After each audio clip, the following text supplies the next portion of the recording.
Hello साथीहरु, स्वागत छ। आजको भिडियोमा आज चाहिँ हामी एउटा पेन्ट प्रोग्रामको बारेमा हामी सिक्नेछौँ।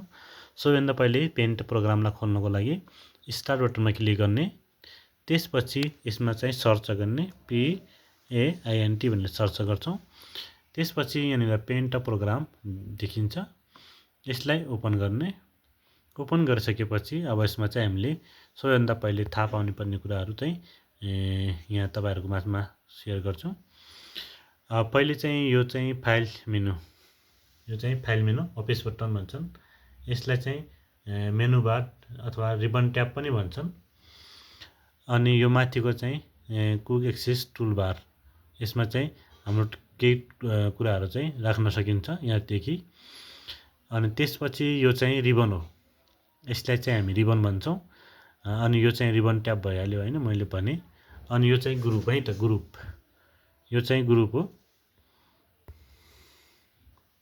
अनि त्यसपछि यो साइडमा दिएको छ, यो चाहिँ मिनिमाइज, अनि यो चाहिँ रिस्टोर डाउन, यो चाहिँ क्लोज, अनि यो चाहिँ हेल्प हो है त।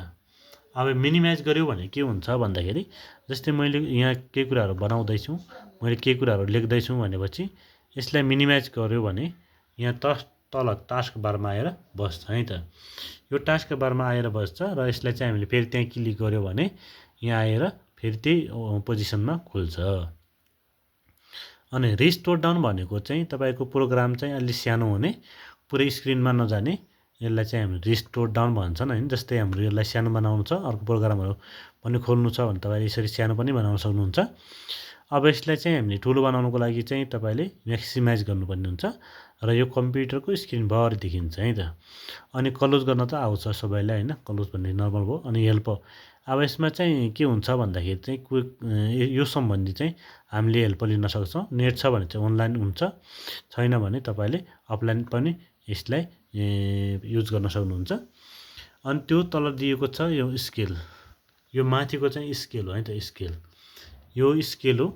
यो स्केल कस्तो हो भनेपछि होरिजेन्टल है त, होरिजेन्टल भनेको तेच्छु र भर्टिकल भनेको चाहिँ ठाडो।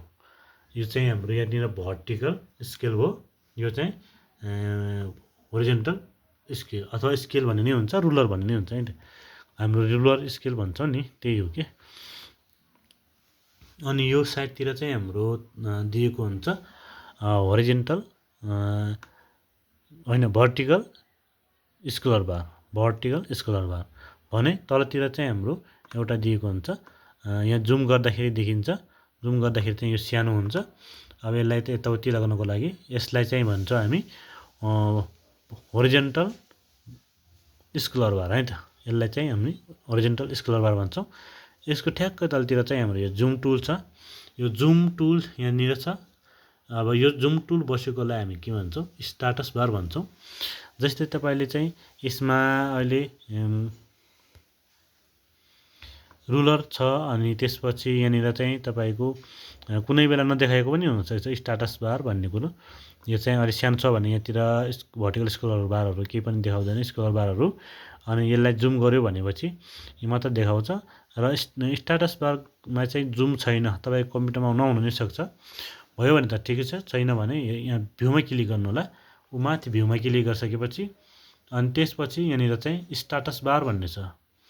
स्ट्याटस बारमा क्लिक गर्नुभयो भने के हुन्छ भन्दाखेरि तपाईँको जुम टुल जुन छ त्यो चाहिँ हराउँछ है त।